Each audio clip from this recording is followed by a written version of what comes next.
नमस्कार, स्वागत है आप सभी का राजस्थान करंट अफेयर्स की इस क्लास में। मैं हूं आपके साथ विपिन कुमार शर्मा। तो जैसा कि अभी-अभी आरपीएससी के द्वारा शिक्षक ग्रेड सेकंड परीक्षा का आयोजन किया गया और राजस्थान करंट अफेयर से इस बार काफी टफ सवाल पूछे गए, काफी अच्छे कठिन सवाल पूछे गए। अब विद्यार्थियों में इसको लेकर थोड़ी-सी परेशानी है कि कहाँ से पढ़ें, किस स्तर का पढ़ें, कितना पढ़ें और आरपीएससी ने अपना लेवल ये तो सीधी-सी बात है बढ़ा ही दिया है। ना केवल ग्रेड सेकंड में बल्कि स्कूल लेक्चरर में या जितने भी अन्य एग्जाम हुए हैं, अब सभी में पहले की बजाय थोड़े से कठिन सवाल पूछे गए और उसमें भी करंट अफेयर्स से और ज़्यादा कठिन सवाल पूछे। तो हमारे मन में दुविधा आती है कि हमको करंट अफेयर्स कहाँ से पढ़ना है, यानी कि कोई एक ऐसा ऑथेंटिक सोर्स होना चाहिए। अब वो टाइम थोड़ा-सा जा रहा है, जब मार्केट से कोई भी मैगज़ीन लाके आप पढ़ेंगे और उसमें से लगभग सारे क्वेश्चन आ जाएँगे। ऐसा अब आरपीएससी ने अपना पैटर्न बदल दिया है। अब थोड़े से अच्छे लेवल के सवाल पूछने शुरू किए। तो सवाल उठता है कि कोई एक ऑथेंटिक सोर्स होना चाहिए हमारे कंटेंट का। तो हमारी इस क्लास में आज से हम करंट अफेयर्स की शुरुआत कर रहे हैं। इसमें हम राजस्थान का करंट अफेयर्स यानी कि राजस्थान समसामयिकी पढ़ेंगे और उसके साथ-साथ राजस्थान सरकार का जो विभाग है सूचना एवं जनसंपर्क विभाग, वो हर दिन अपनी एक न्यूज़ बुलेटिन जारी करता है जिसका नाम है सुजस ई बुलेटिन। यानी सुजस पत्रिका का हर दिन का सार और उसके साथ राजस्थान का करंट अफेयर्स, ये सब हम पढ़ने वाले हैं इस क्लास में। अब हमारे सोर्स क्या-क्या होंगे, यानी कि हम ये कंटेंट कहाँ से कलेक्ट कर रहे हैं, किसको हम आधार बना के पढ़ने वाले हैं। ताकि आप जो जानकारी पढ़ रहे हैं, देख रहे हैं, पहले आपको ये भी पता होना चाहिए कि इसका आधार क्या है। इसका आधार है सबसे पहले राजस्थान सरकार का सूचना एवं जनसंपर्क विभाग यानी कि डीआईपीआर। इसकी वेबसाइट पर सरकार अपनी हर दिन की जानकारियां अपलोड करती है। अपने सोशल मीडिया पेज पर भी ये जानकारियां डालती है, ट्विटर अकाउंट पे डालती है, इंस्टाग्राम पे डालती है, जितने भी इनके अकाउंट हैं उन सब पर अपनी ये जानकारी डालती है।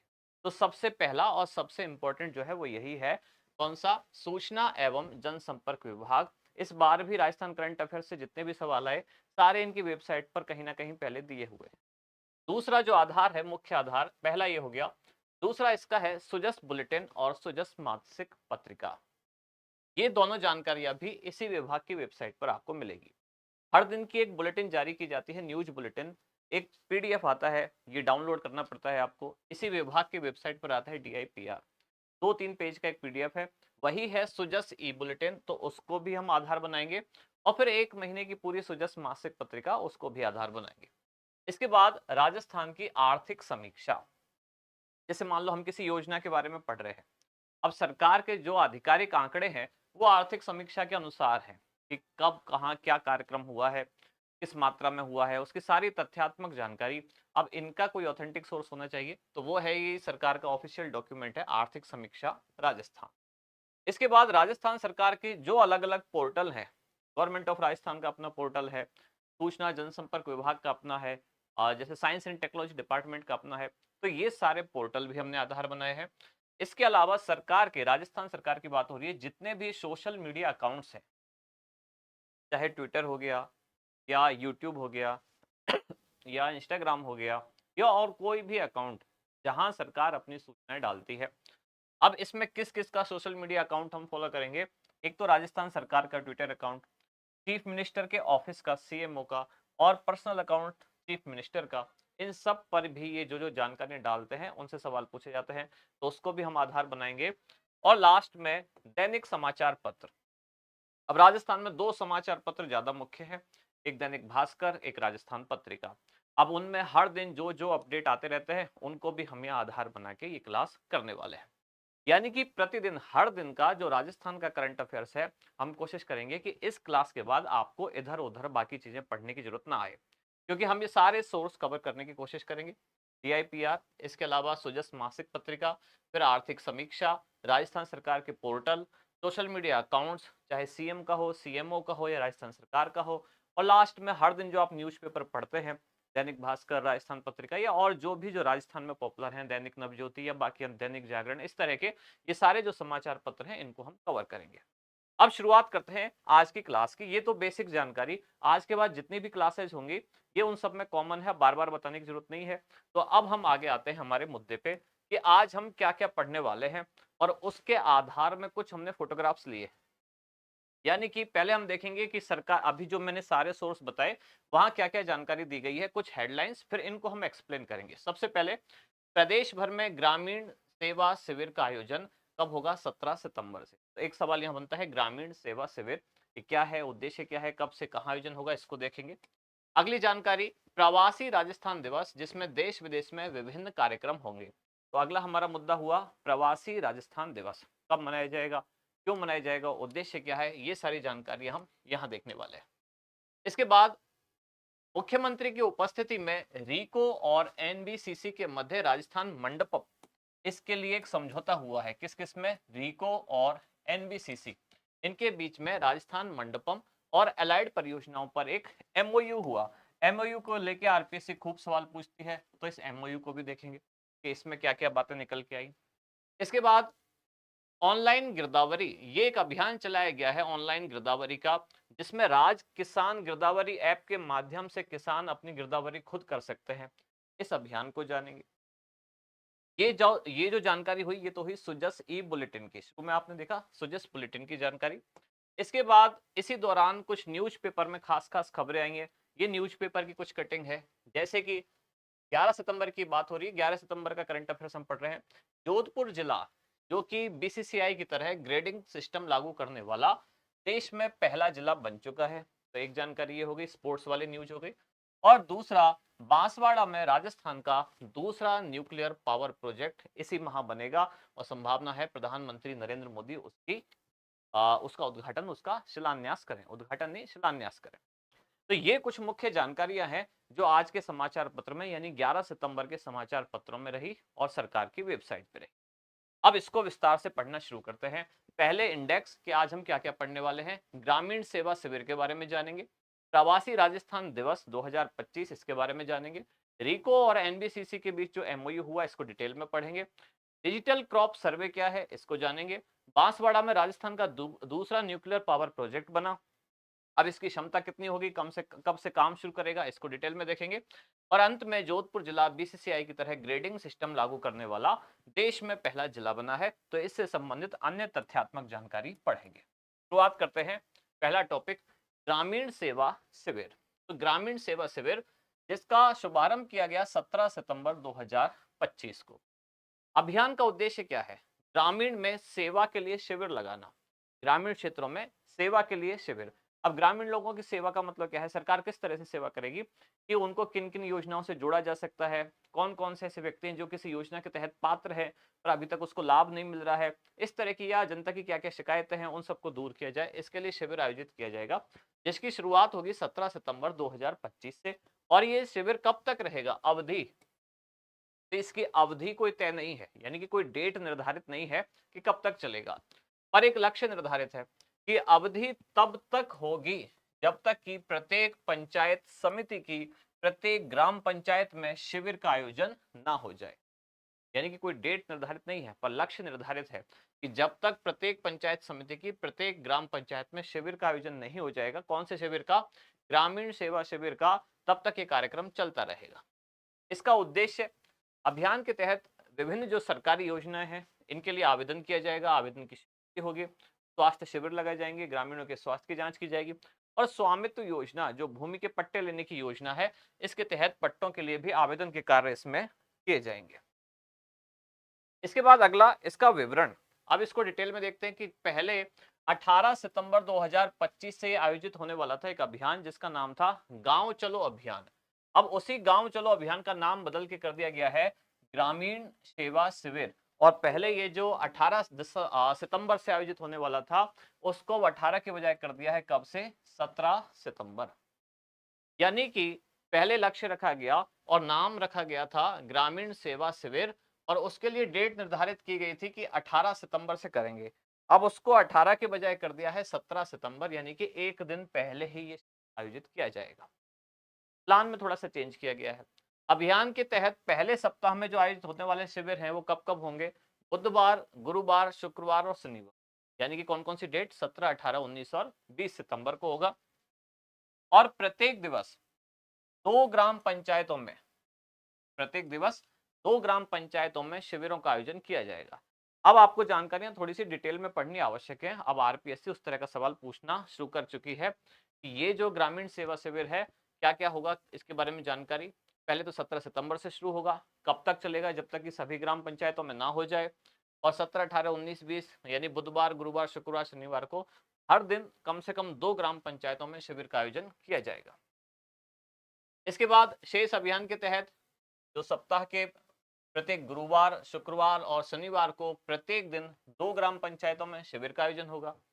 अब इसके तहत दीनदयाल उपाध्याय गरीबी मुक्त गांव योजना के तहत 10,000 गांव में बीपीएल परिवारों का सर्वे होगा।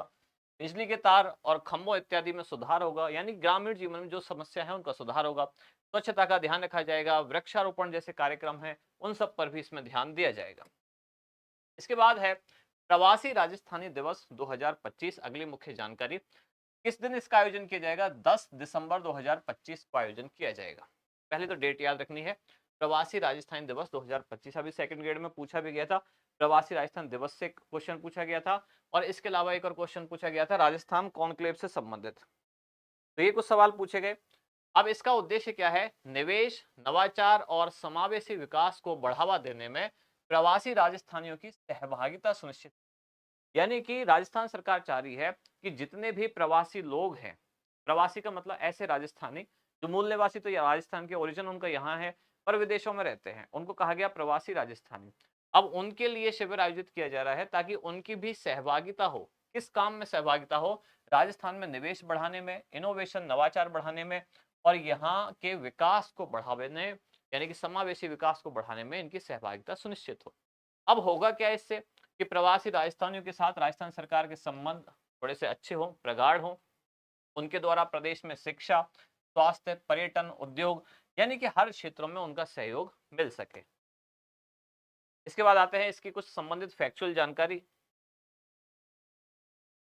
कि प्रवासी राजस्थान दिवस के अवसर पर हैदराबाद, सूरत और कोलकाता इन शहरों के साथ संयुक्त अरब अमीरात यानी कि यूएई, दुबई और अबू धाबी में भी राष्ट्रीय और अंतर्राष्ट्रीय प्रवासी राजस्थान सम्मेलनों का आयोजन किया जाएगा। तो ये एक फैक्चुअल जानकारी इसमें से निकल के आई। इसके अलावा प्रदेश के साथ प्रवासी राजस्थानियों के भावनात्मक और सांस्कृतिक संबंधों को और गहरा किया जाएगा। अब ये कुछ सामान्य सी बातें हैं, इससे सवाल कम बनता है, इससे ज्यादा बन सकता है। इसमें एक फैक्चुअल जानकारी ये है कि इसमें एक लघु फिल्म भी दिखाई जाएगी जिसका नाम क्या रखा गया? पंचगौरव। पंचगौरव नाम से एक लघु लघु फिल्म भी इसमें प्रदर्शित की जाएगी। इसके अलावा क्या क्या होगा? इनको सम्मान भी दिया जाएगा, किस नाम से? प्रवासी राजस्थानी सम्मान पुरस्कार। इस पर ये क्वेश्चन पूछा गया था अभी ग्रेड सेकंड में कि प्रवासी राजस्थानियों में शिक्षा के क्षेत्र में सहयोग के लिए सम्मान दिया गया, कितनों को दिया गया है वो संख्या पूछी गई। तो यहाँ इस शिविर में भी प्रवासी राजस्थानियों को सम्मानित किया जाएगा। अगला है रिको और एनबीसीसी के बीच में एमओयू यानी कि मेमोरेंडम ऑफ अंडरस्टैंडिंग। एक तरफ है रिको और दूसरी तरफ है एनबीसीसी, इनके बीच में समझौता हुआ है। किसको लेके हुआ है? कि राजस्थान में कुछ परियोजनाएं बनानी है। एक है राजस्थान मंडपम और उससे संबंधित कुछ एलाइड यानी कि जुड़ी हुई कुछ परियोजनाएं, इनके बीच में एमओयू का आदान प्रदान किया गया मुख्यमंत्री की उपस्थिति में। ये एमओयू कब हुआ? 10 सितंबर 2025 को ये समझौता पत्र हस्ताक्षरित किया गया। अब होगा क्या इस समझौते के तहत कि कुछ परियोजनाएं बनानी है। राजस्थान मंडपम, जैसे दिल्ली में बना भारत मंडपम, ऐसे राजस्थान में भी सरकार बना रही है राजस्थान मंडपम, जो कि राजस्थान में कोई कॉन्फ्रेंस होनी है, कोई सम्मेलन होना है, तो वहां एक ऑडिटोरियम की तरह उसका इस्तेमाल हो सके, राजस्थान मंडपम। तो इसमें होगा क्या? अब जयपुर में B2 बाईपास के पास जो रिको की भूमि है, इस भूमि पर राजस्थान मंडपम का निर्माण किया जाएगा। इसके अलावा ग्लोबल कैपेबिलिटी सेंटर बनेगा, IT टावर बनेगा। इसके अलावा 5 स्टार होटल, 4 स्टार होटल, आवासीय और वाणिज्यिक परियोजना, इन सब का निर्माण किया जाएगा। इसके लिए समझौता किया गया है एनबीसीसी और रिको के बीच में। जयपुर में प्रस्तावित जो राजस्थान मंडपम है, ये मल्टीनेशनल कंपनी, जिसको हम एमएनसी कहते हैं शॉर्ट में, और कॉर्पोरेट उद्योग जो है, इन सब के लिए सेमिनार, प्रदर्शनियों के आयोजन के लिए भी एक स्थान, एक डेस्टिनेशन बनेगा।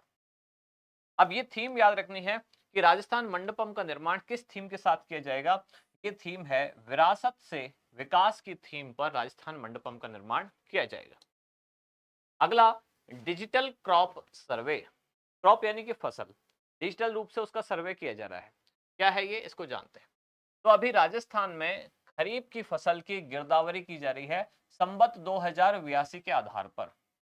एक विक्रमी संवत हम पढ़ते हैं और एक हम जो ग्रेगोरियन कैलेंडर यानी कि अंग्रेजी जो संवत है, सन है, उसके हिसाब से चलते हैं। तो इसमें विक्रमी संवत 2082 में डिजिटल तकनीक और जन भागीदारी से अब तक लगभग 1,11,00,000 से ज्यादा खसरों का डिजिटल क्रॉप सर्वे पूरा हो चुका है। इतने एरिया के डिजिटल सर्वे हो चुके हैं। कब से कब तक चलेगा ये? तो 1 अगस्त से शुरू होकर 15 अक्टूबर 2025 तक इसका आयोजन किया जाएगा। इस सर्वे के तहत अब तक 42,000 से अधिक गांवों के लक्ष्य की लगभग 32% उपलब्धि हासिल कर ली गई है और ये 32% ही इतनी है 1,11,00,000। इसके बाद राज किसान गिरदावरी जो ऐप है, ये एक मोबाइल ऐप है, राज किसान गिरदावरी ऐप। इसके माध्यम से कोई भी किसान अपने खेत की गिरदावरी खुद कर सकता है, यह जानकारी अपलोड कर सकता है। दूसरा, गूगल प्ले स्टोर से आप इसको डाउनलोड कर सकते हैं, कोई भी किसान डाउनलोड कर सकता है और अपने स्वयं के मोबाइल फोन पर गिरदावरी कर सकता है। राज्य के सीकर, नागौर, चूरू, डीडवाना, कुचामन इन जिलों में अभी तक 60% से अधिक गिरदावरी की भी जा चुकी है, इतना काम कंप्लीट हो गया है।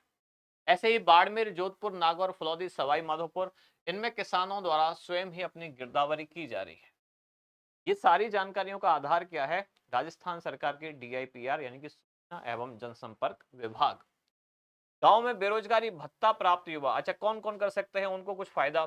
बेरोजगारी भत्ता जिनको मिलता है, पटवार सहायक या ग्राम प्रतिहारी या कृषक मित्र, कृषि सखी, ई मित्र संचालक और गांव के जो युवा हैं ये भी गिरदावरी कर सकते हैं, इन सबको इससे जोड़ा जाएगा। पटवारी स्तर पर जो चयनित होंगे प्राइवेट सर्वेयर, वे भी गिरदावरी के काम में महत्वपूर्ण भूमिका निभा रहे हैं। अगला है बांसवाड़ा में राजस्थान का दूसरा न्यूक्लियर पावर प्रोजेक्ट। ये जो न्यूज़पेपर है, जैसे मैंने बोला था आपको, कुछ जानकारियां हैं जो सरकार का यानी राजस्थान सरकार का पोर्टल है DIPR उस पर आधारित है और कुछ हैं जो इस दिन के न्यूज़पेपर में आई 11 सितंबर के। तो न्यूज़पेपर की खबर है जिसकी कटिंग भी शुरू में थी। तो बांसवाड़ा में राजस्थान का दूसरा न्यूक्लियर पावर प्रोजेक्ट बनने वाला है। कहाँ बनने वाला है? बांसवाड़ा के नापला में। इसकी क्षमता होगी 2800 मेगावाट, 2800 मेगावाट, जिसका संचालन करेगा भारतीय परमाणु ऊर्जा निगम लिमिटेड यानी कि NPCIL। और इसमें 700 मेगावाट की 4 यूनिट लगाई जाएगी। 700 मेगावाट की 4 यूनिट इसमें स्थापित की जाएंगी और कुल क्षमता हो जाएगी कितनी? 2800 मेगावाट। पहले यूनिट में वर्ष 2032 तक उत्पादन शुरू करने का लक्ष्य रखा गया है। अभी तो स्थापित की जा रही है और उत्पादन प्रारंभ हो जाएगा कब से? 2032 से। इसके 6 महीने बाद दूसरी यूनिट चालू करने का लक्ष्य है, 11 महीने बाद तीसरी और फिर उसके बाद चौथी यूनिट लगाई जाएगी। रावत भाटा के बाद बांसवाड़ा में प्रदेश का दूसरा न्यूक्लियर पावर प्रोजेक्ट बन रहा है। यानी पहला कहां है? रावत भाटा में। और रावत भाटा में भी 2 यूनिट अभी निर्माणाधीन है और जब इनमें भी काम शुरू हो जाएगा तो राजस्थान में बिजली उत्पादन की क्षमता कितनी हो जाएगी? 5,900 मेगावाट। इसके बाद आज की ये अंतिम जानकारी है कि जोधपुर जिला BCCI की तरह ग्रेडिंग सिस्टम लागू करने वाला देश में पहला जिला बना है।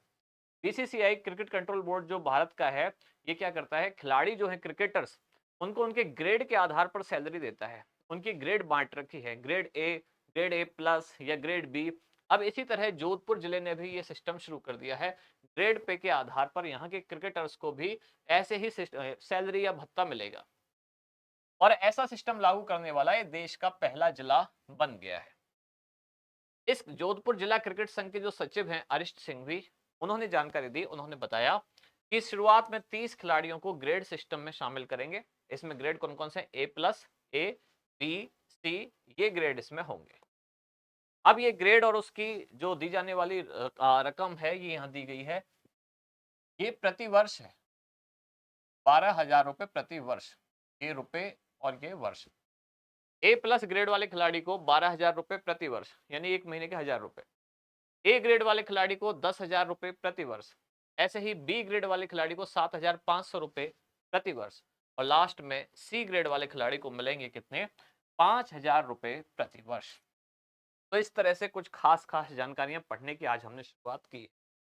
फिर से मैं एक बार आपको रिपीट करवा दूं कि अब जो RPSC का पैटर्न है करंट अफेयर से क्वेश्चन पूछने का, अब थोड़े से गहराई से क्वेश्चन पूछे गए हैं और गहराई में भी थोड़ा पैटर्न कठिन कहने की बजाय उसको अटपटा कहना ज्यादा सही है।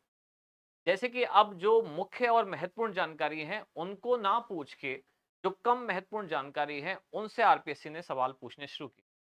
जैसे जो बड़े बड़े स्पोर्ट्स के इवेंट हैं, जैसे कि ओलंपिक जैसा या नेशनल गेम्स जैसे, इस तरह के सवाल अब इन इवेंट से नहीं और जो राज्य स्तरीय खेल हैं या विश्वविद्यालयों की आपसी प्रतियोगिता है या राज्य में भी जूनियर लेवल के जो खेल हैं उनसे सवाल पूछिए। यानी कि कम इंपॉर्टेंट चीजें पर भी ज्यादा फोकस अब किया जा रहा है और हमारे लिए तो फिर वही इंपॉर्टेंट हो जाता है जो एग्जाम में पूछा जाता है। इसलिए आपको अब सरकार की जो ऑथेंटिक जानकारी है, ऑथेंटिक वेबसाइट है, वहां से पढ़ना अब आपको मजबूरी हो जाती है ताकि आपके पास एक सोर्स भी ऑथेंटिक हो। तो आज की क्लास में हमने वही कोशिश की। उम्मीद है ये जानकारी आपको अच्छी लगी होगी। आज ये पहली क्लास थी। अब लगातार इसको कंटिन्यू करने की कोशिश करेंगे और हर दिन राजस्थान करंट अफेयर्स का जितना भी मैटर है, हमारी कोशिश ये है कि यहाँ के बाद आपको इधर-उधर परेशान ना होना पड़े। जानकारी अच्छी लगती है तो ज़रूर कमेंट्स में बताएँ। जुड़े रहिए हमारे साथ। धन्यवाद।